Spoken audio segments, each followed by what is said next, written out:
할렐루야. 우리 잠깐 한번 기도하겠습니다.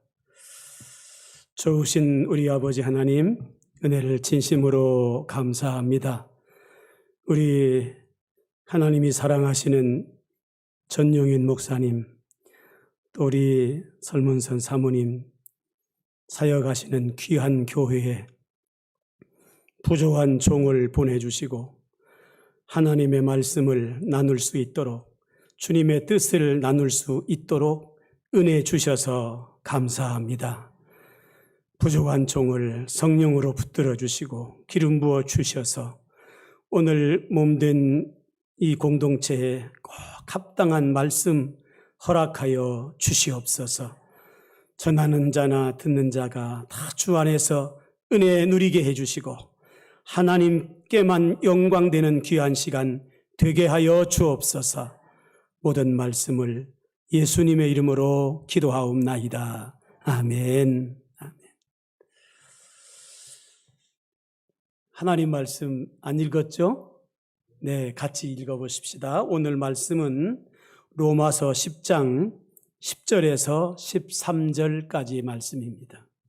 신약성경 로마서 10장 13절에서 15절까지 죄송합니다. 로마서 10장 13절에서 15절까지 말씀입니다.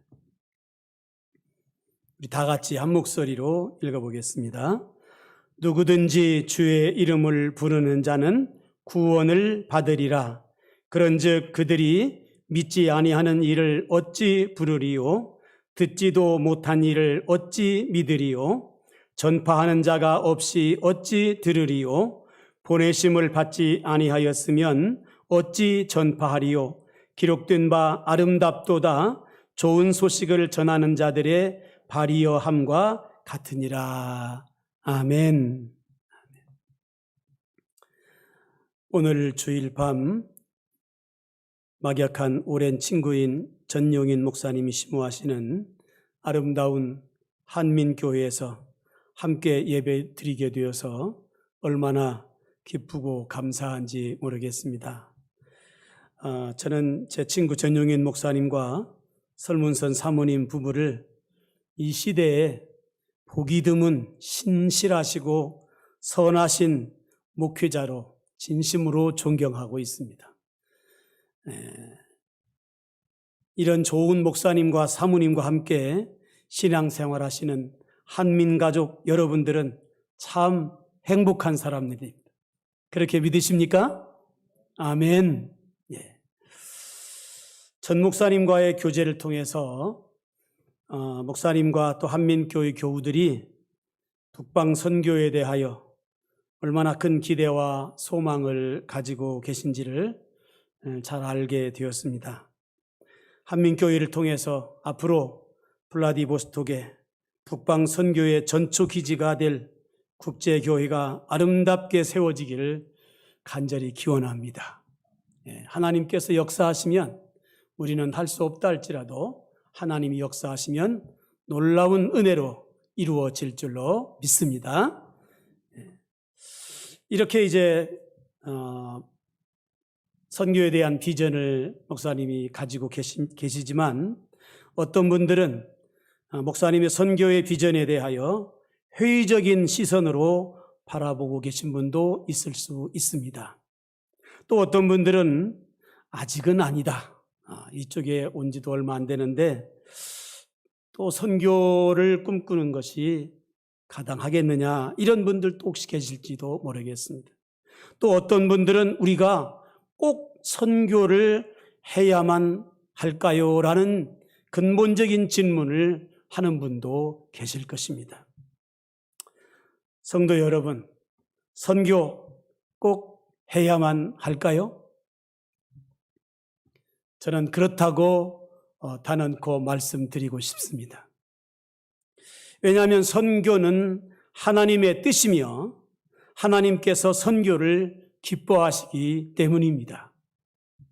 성경은 하나님께서 선교를 기뻐하시는 것을 여러 곳에서 보여주고 있습니다. 창세기 12장 1절에서 3절을 보면 여호와 하나님께서 아브라함을 부르시는 내용이 나옵니다. 이르시되 너는 너의 고향과 친척과 아버지의 집을 떠나 내가 내게 보여줄 땅으로 가라. 내가 너로 큰 민족을 이루고 내게 복을 주어 내 이름을 창대하게 하리니 너는 복이 될지라. 너를 축복하는 자에게는 내가 복을 내리고 너를 저주하는 자에게는 내가 저주하리니 땅의 모든 족속이 너로 말미암아 복을 얻을 것이라. 아멘. 예. 창조주 하나님의 시선은 아브라함에게만 머물러 있지 않았습니다. 오히려 그로 인하여 세상 모든 족속이 복을 받기를 원하신 것입니다. 여기서 우리는 열방을 향한 하나님의 뜻을 이해할 수 있습니다. 시편 67편은 이방 선교의 시로 잘 알려져 있습니다. 3절, 5절에 반복적으로 하나님이여 민족들이 주를 찬송하게 하시며 모든 민족으로 주를 찬송하게 하소서 하였습니다. 또 6절에는 하나님이 우리에게 복을 주시리니 땅의 모든 끝이 하나님을 경외하리로다 하였습니다. 세상 모든 나라에 구원이 알려지며 모든 민족이 하나님을 경외하며 찬양하는 것이 선교의 목표입니다. 하나님은 모든 나라와 민족을 공평히 심판하시며 다스리실 것이며 복 주실 것을 시인은 노래하고 있는 것입니다. 예수님은 또 어떠하십니까?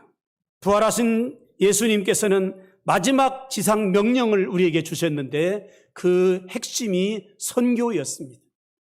그러므로 너희는 가서 모든 민족을 제자로 삼아 아버지와 아들과 성령의 이름으로 세례 혹은 침례를 주고 내가 너희에게 분부한 모든 것을 가르쳐 지키게 하라. 볼지어다 내가 세상 끝날까지 너희와 항상 함께 있으리라 하시니라. 아멘. 여기 보니까 모든 민족을 제자로 삼아라. 대한민국만, 대전 사람만 하는 것이 아니라 모든 민족에게.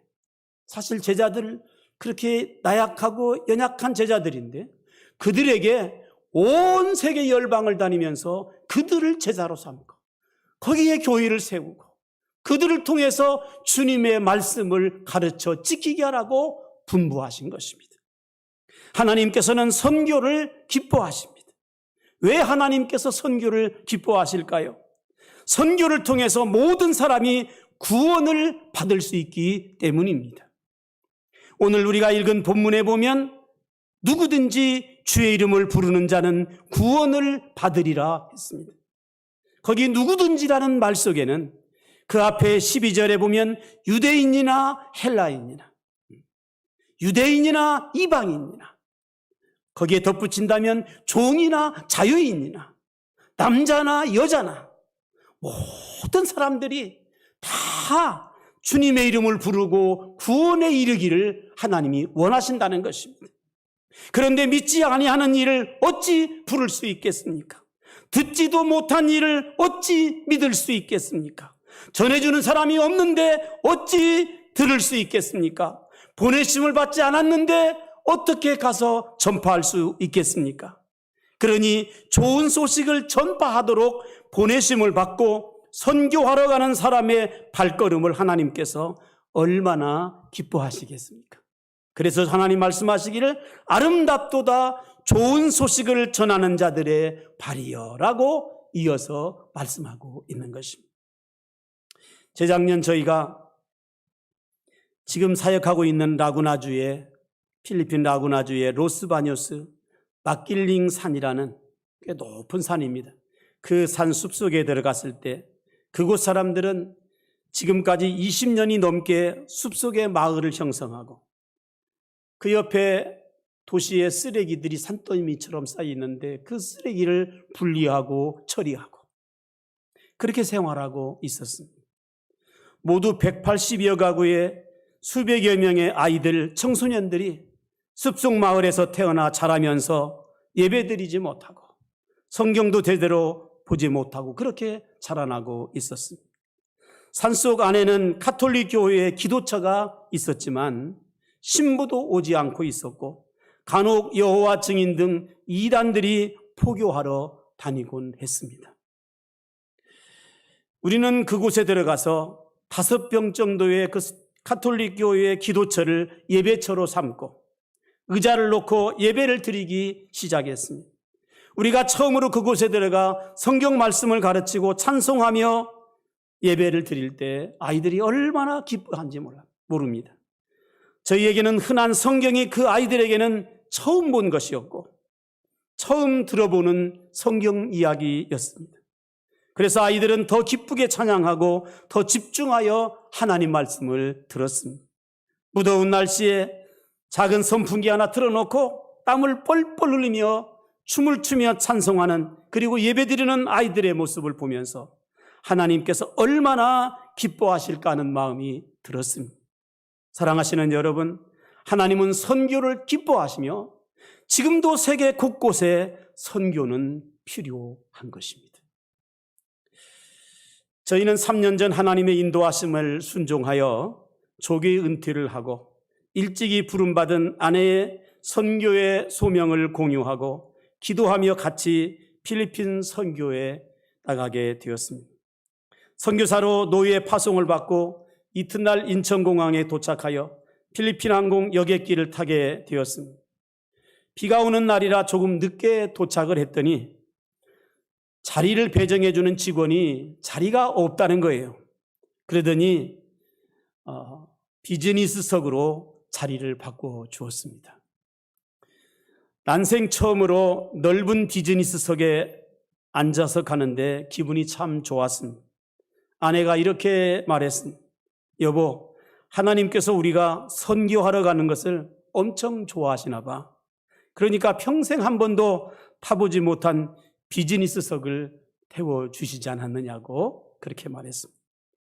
우리는 기분이 업된 상태에서 4시간의 여행을 하여 마침내 마닐라 공항에 새벽 1시에 도착했습니다. 그리고는 공항 택시에 짐을 싣고 집으로 출발했습니다. 10여 분쯤 가다가 제가 문득 제가 가지고 있던 노트북 가방을 찾아봤습니다. 그런데 그 가방이 보이지 않는 거예요. 뒤에 있는 트렁크까지 열어봤는데도 그 가방이 없는 것입니다. 그 가방 속에는 제 노트북과 선교사 파송장, 그리고 카드, 통장, 집 열쇠까지, 그리고 여러 교우들이 또 선배들이 모아주신 6개월분의 생활비, 현금이 거기에 다 들어있었습니다. 심지어 집 열쇠까지 들어있었어요. 마냥 들떠있던 우리의 얼굴은 순간 사색으로 변했습니다. 아내는 어떻게 난리가 났습니다. 저는 택시를 돌려 다시 공항으로 달려갔습니다. 가면서 한국에 있는 아들에게 전화했습니다. 새벽 1시, 2시가 됐는데도 아들을 깨워가지고 야, 빨리 모든 카드 다 막아라. 그래 놓고 이제 급히 공항 2터미널에 도착을 했더니 한 무리의 공항 경찰들이 둘러서 있는 것입니다. 거기에 기둥 하나가 있는데, 공항에 기둥이 쭉 있거든요. 기둥 하나가 있는데 거기에 노란색 폴리스 라인을 딱 쳐놓고 경찰들이 서 있는 것이에요. 저희가 달려가서 보니까 거기에 카트 하나가 있고 저희의 가방이 그 위에 있었습니다. 아내는 울면서 저것이 우리 가방이라고 확 소리쳤습니다. 그랬더니 그 경찰들이 영어로 Mom, don't cry, 제발 울지 말라고 막 달래면서 우리 등을 두드려 주었습니다. 우리는 사무실로 들어가게 되어서 가방이 우리 것인지 이제 확인하는 작업에 들어갔습니다. 마침 제 호주머니에 통행을 하느라고 여권을 꺼내놓은 것이 있었기 때문에 여권을 내놓고 그 가방이 제 것이라는 것을 확인해 주었습니다. 30분 동안 모든 것을 다 사진을 찍고 그러고 난 뒤에 나올 수가 있었습니다. 저희는 돌아오는 가운데 이런 마음의 확신이 생겼습니다. 주님께서 말씀하시기를 앞으로 너희의 모든 사역에 내가 함께하며 폴리스 라인을 치고 경찰들이 보호한 것처럼 너희들을 지켜줄 것이다. 두려워하지 말아라. 내가 너희를 보호해 주겠다.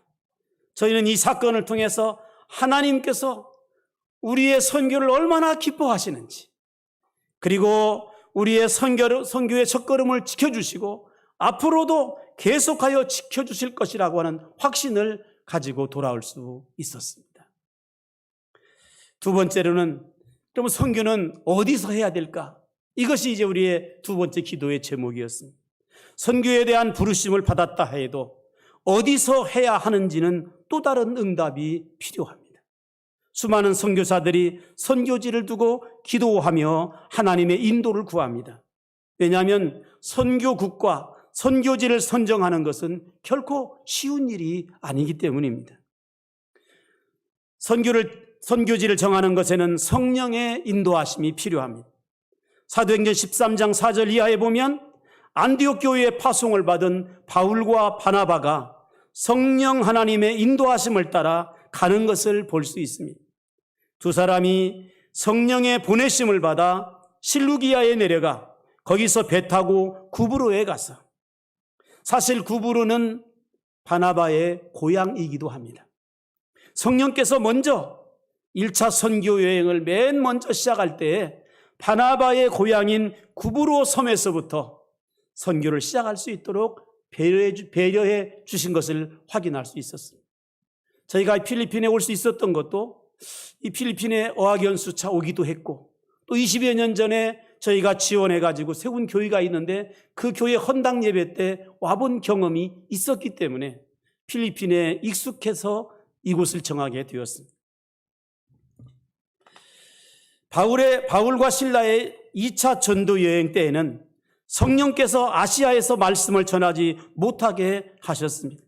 그리하여 바울 일행은 부르기아와 갈라디아 땅으로 다녀가 무시아 앞에 이르러 비두니아로 가고자 애쓰되 예수의 영이 허락하지를 않았습니다. 그러니까 터키에 중보도 못 가게 하고, 북부로도 못 가게 하고, 그 아시아에서도 못 자라게 하고, 그래가지고는 어떻게 할 바를 알 수가 없었습니다. 그리하여 무시아를 지나서 드로아 항구에 이르렀습니다. 이 드로아가 바로 트로이라는 목마, 여러분 아시죠? 그 트로이 목마가 세워졌던 그 항구입니다. 거기에 이르렀는데 밤에 마게도냐인이 서서 청하기를 와서 우리를 도우라 했습니다. 바울은 이 환상을 보고 이를 하나님의 뜻으로 인정하고 순종하여 마게도냐로, 다시 말하면 유럽으로 가는 선교의 길을 선택하게 된 것입니다. 저희도 선교를 처음 시작하자마자 시작하는 순간부터 이 성령 하나님의 인도하심을 따라가기를 얼마나 기도했는지 모릅니다. 그러면서 늘 성령께서 이끄시기를 그렇게 기도해 왔습니다.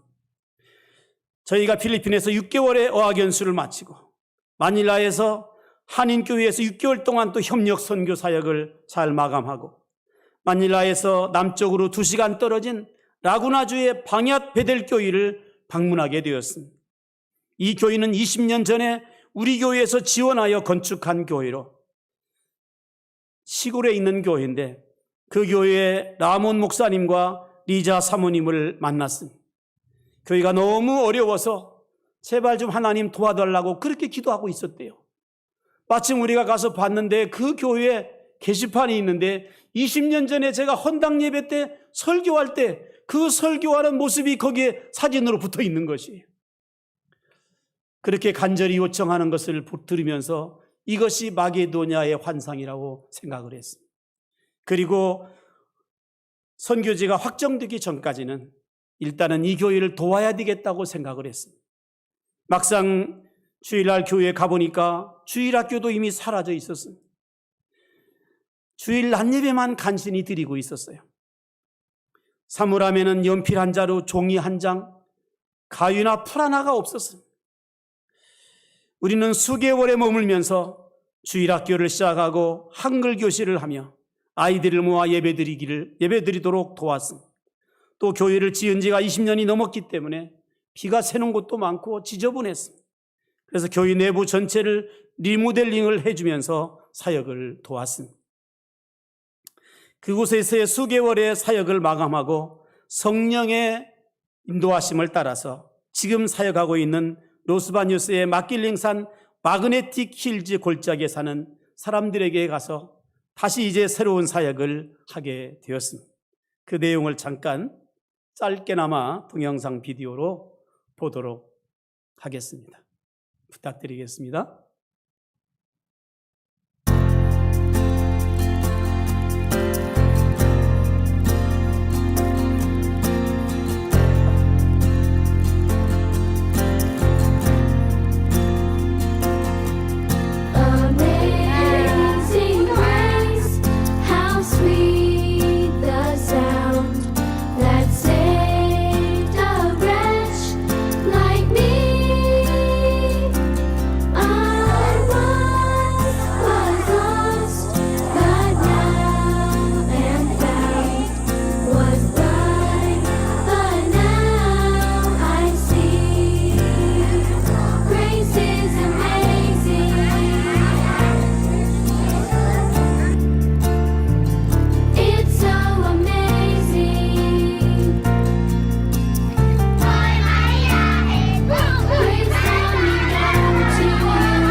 어떻습니까? 그만하셨어요. 그 골짜기는 그 마킬링이란 큰 산 이렇게 중간으로 이렇게 지나가는 그 골짜기에 있는데요. 저희가 자주 차를 타고 지나가는 곳이었습니다. 그런데 원래 선교사님들이 저기는 위험하니까 들어가지 말라고 쓰레기 치우며 사는 동네인데 함부로 들어가면 안 된다고 그렇게 얘기하던 동네입니다. 근데 하나님께서 어느 날 그 동네에 가고자 하는 마음을 주셨어요. 또 처음에 물어봤는데 교회가 있느냐 물어봤더니 있다고 얘기를 해요. 그래서 교회가 있으니까 어떤 선교사가 있나 보다. 그런데 또 막상 이제 크리스마스가 다가오니까 우리가 거기에 있는 아이들에게 뭔가 선물을 줬으면 좋겠다. 그래가지고 가서 물어보니까 그 있다는 교회가 바로 천주교회였고 거기에는 신부도 없고 기도처만, 아까 그 찬송 부르던 아이들이 있던 그 조그만한 기도처만 있는 거예요. 그 성모 마리아의 상도 갖다 놓고 십자가도 갖다 놓고 막 이것저것 갖다 놓고 거기 가서 기도하고 그런 장소만 있는 거예요. 예배도 드리지 않고. 가보니까 아이들이 그렇게 많고 말이죠. 학교도 제대로 못 다니고 유치원도 없는 그런 동네가 바로 그런 동네였습니다. 저희는 이제 처음에 가서 이제 한글 교실을 하겠다고 얘기를 했어요. 이 사람들도 한글 귀한 걸 알거든요. 그래서 한다고 해달라고 부탁을 하더라고요. 여기 예배 드리냐 그랬더니 예배를 안 드린대요. 예배 드려도 되느냐 그랬더니 드려도 된다는 거예요. 그래가지고는 그 다음 주일부터 바로 예배가 시작이 된 것입니다. 매주일 예배하며 성경과 한글을 가르치기 시작을 했습니다. 한 두세 주 지나면서 보니까 아이들이, 그 유치원 다닐 만한 아이들이 다 그냥 집안에 동네에서 놀고만 있어요. 그래가지고는 아이들 숲속 유치원을 또 시작을 했습니다. 또 이 아이들이 10명, 20명 막 몰려드는 것이에요. 매일매일 찾아가서 그 아이들을 돌봐주고 재밌는 거 가르쳐주고 그림도 그려주고 여러 가지 하면서 간식을 나눠주고, 여기 한국에서는 하루 종일 하지만 거기서는 오래 할 수가 없었어요. 말도 잘 통하지도 않는 상황이라. 그렇게 해가지고는 하여튼 매일매일 찾아가서 아이들을 만나고 또 주민들을 만나고, 그러면서 이제 그들과 서로 소통이 시작이 된 것입니다. 모든 것이 열악했지만 그래도 수십 명의 아이들을 모아 예배하고 같이 놀아주고, 거기에 상처난 아이들이 많은데 상처를 치료해주고, 성경 말씀을 암송하게 하고, 또 따갈로그어를 또 쓰게 하고, 성경책을 쓰게 하고, 그렇게 하면서 아이들에게 꿈을 심어주는 일은 참 보람되고 즐거운 일이었습니다. 그동안 적당한 공간이 없어서 천주교 기도처를 빌려서 쓰고 있었는데, 이제 얼마 지나니까 그 촌장이 와가지고 데이케어 센터를 너희들이 고쳐가지고 재건축해서 쓸 수 있도록 허락을 해 주었습니다. 그래서 바람가이 캡틴하고 주민들의 동의를 다 또 얻어야 되더라고요. 그래가지고 여러 과정을 이제 거치면서 준비하다가 코비드-19로 모든 것이 멈춰버리고 말았습니다. 코비드-19로 필리핀 온 나라가 팬데믹이 된 상황이 되니까 그 숲속 마을 사람들에게 있어서 제일 큰 문제가 먹고 사는 문제였습니다. 이 필리핀 사람들은 그 기본적인 생활의 준비가 제대로 안 되어 있기 때문에 보통 일주일, 길어야 한 달, 그거밖에 먹을 게 없어요. 그래 나라에서 이제 조금 지원해 줬는데 그것도 금방 끊기더라고요. 그래가지고는 저희들이 이 사람들을 위해서 한 180여 가정의 사람들에게 피딩 사역, 식량을 나눠주는 사역을 하기 시작을 했습니다. 이것을 통해서 주민들과 좋은 관계를 맺게 되었습니다. 몇 차례 그걸 하고 나니까 그 부녀회장 정도 되는 자매가 얘기하기를, 당신들은 우리와 같은 패밀리다. 이제는 말하자면 한 식구라 그렇게 인정해주는 그런 관계까지 오게 되었습니다. 그리고 이제 매주 리더들을 불러다가 이렇게 따로 제자 훈련하듯이 성경 공부를 시켰어요.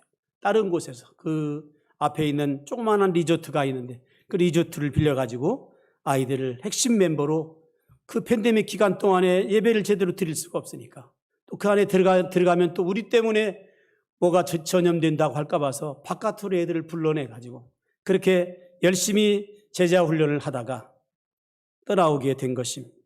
제가 떠나올 때 그 통역해주던 현지 선교사님에게 그 아이들을 맡기고 예배와 교육을 지속할 수 있도록 부탁하고 나왔습니다. 저는 작년 8월 얼굴에 피부병 때문에 치료를 받기 위해서 귀국을 했습니다. 세브란스 병원에서 조직 검사를 하고 피부암이라는 판정을 받고 피부 이식 수술을 하고 치료를 받았습니다. 그렇게 회복을 기다리면서 이제 또 앞으로 선교를 위해서 여러 가지로 이제 세미나도 들으면서 기다리며 준비했습니다. 하나님의 은혜로 이제 백신도 다 맞게 되고 앞으로 5일 후에는 선교지 복귀를 앞두고 있습니다.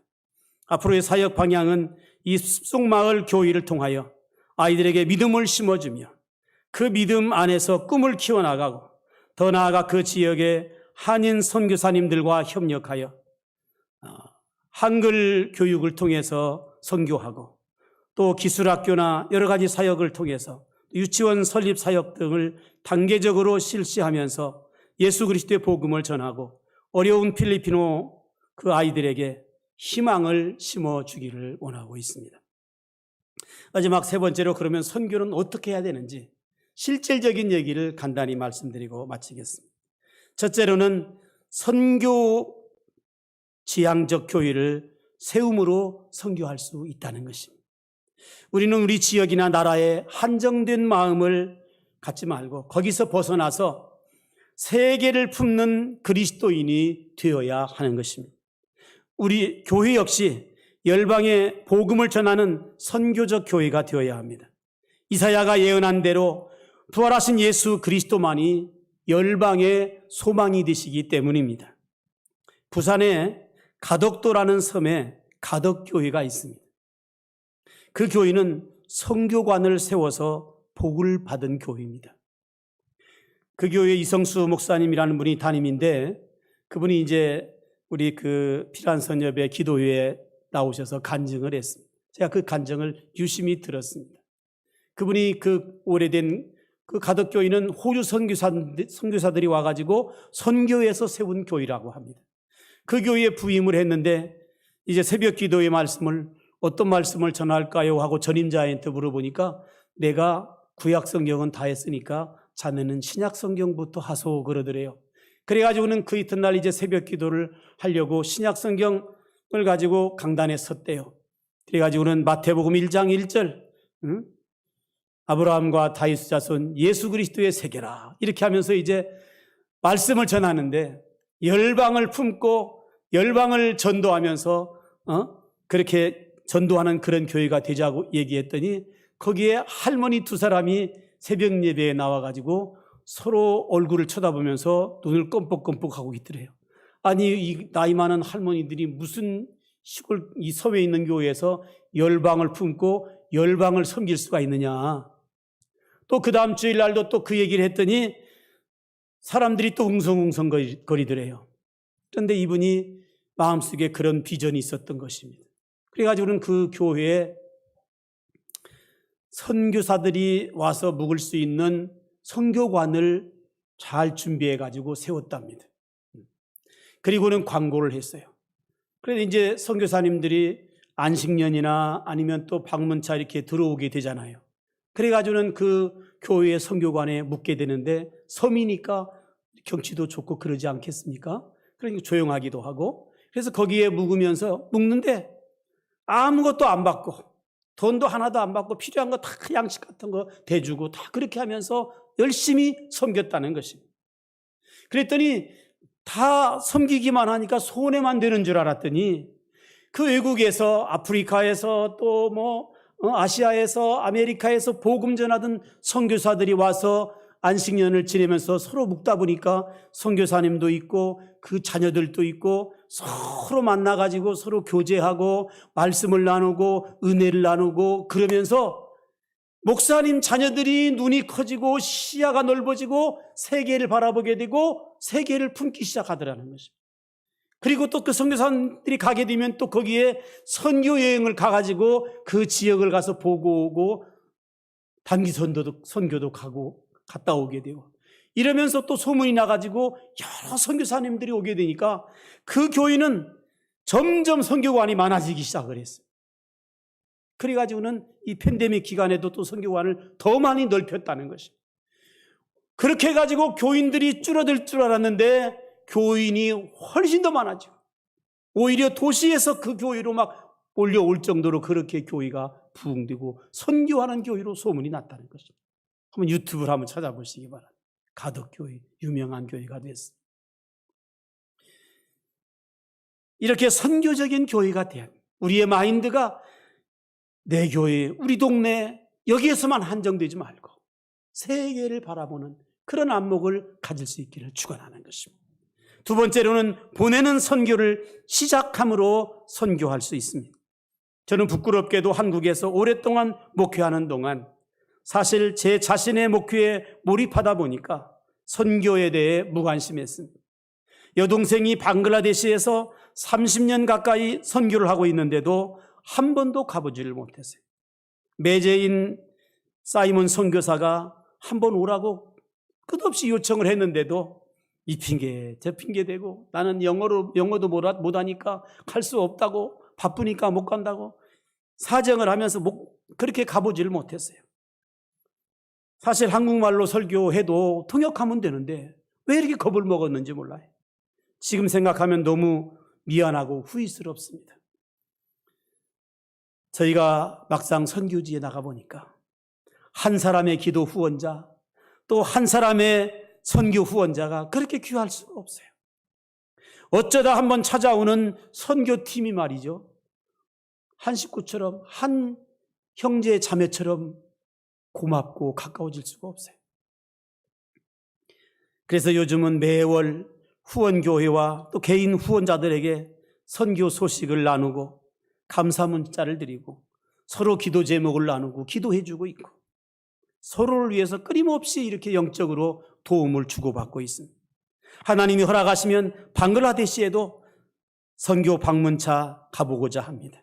사랑하시는 여러분, 작은 것부터 선교를 시작하시길 바랍니다. 선지자의 이름으로 선지자를 영접하면 선지자의 상을 받는다고 했습니다. 의인의 이름으로 의인을 영접하면 의인의 상을 받을 것이라고 말했습니다.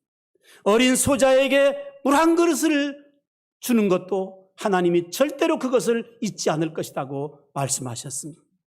오늘 우리가 할 수 있는 선교 많이 있습니다. 세 번째로는 나가는 선교를 시작함으로 선교할 수 있습니다. 이 나이에 무슨 선교? 나는 후원자도 없는데 무슨 선교? 나는 아무 기술이나 능력도 없는데 말도 못하는데 어떻게 선교해요? 하면서 많은 사람들이 선교를 주저합니다. 그러나 하나님의 부르심에 순종하면 나머지는 하나님이 다 하십니다.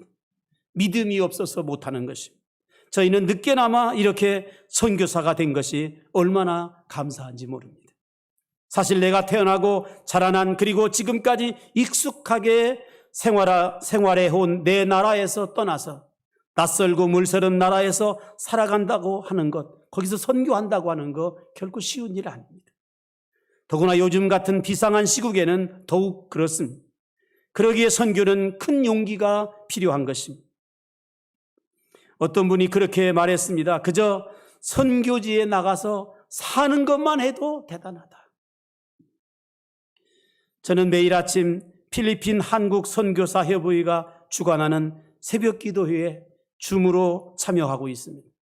거기에는요, 세계의 수많은 선교사들이 300명 이상 모여가지고 매일매일 기도하고 있습니다.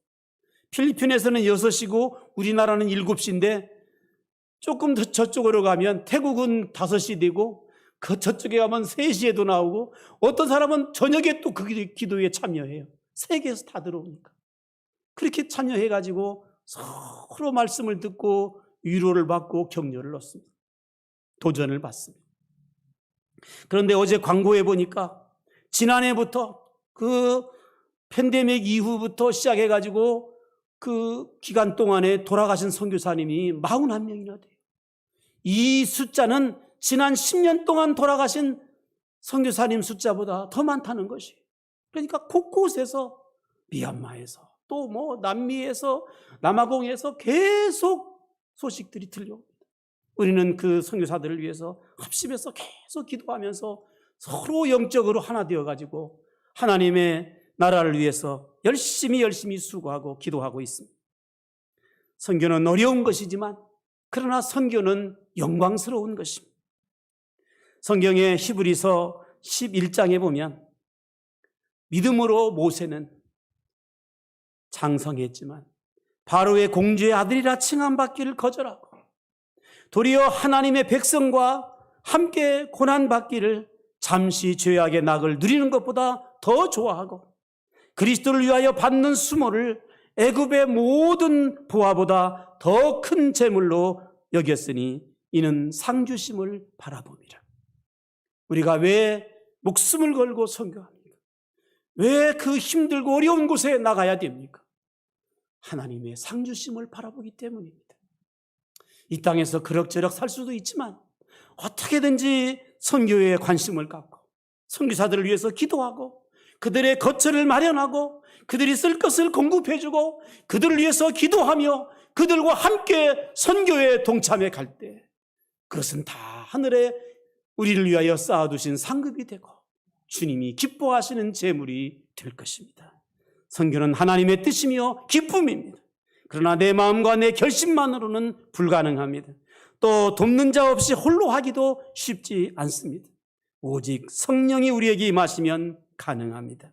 오직 성령이 너희에게 임하시면 너희가 권능을 받고 예루살렘과 온 유대와 사마리아와 땅끝까지 이르러 내 증인이 되리라. 아멘. 기도하겠습니다. 사랑하시는 우리 아버지 하나님, 오늘 우리 사랑하시는 전용인 목사님 그리고 한민교회 교우들을 만나서 하나님이 기뻐하시는 선교 이야기를 나눌 수 있도록 은혜 주셔서 감사합니다. 선교는 하나님의 뜻이며 하나님이 기뻐하시는 것을 알았습니다.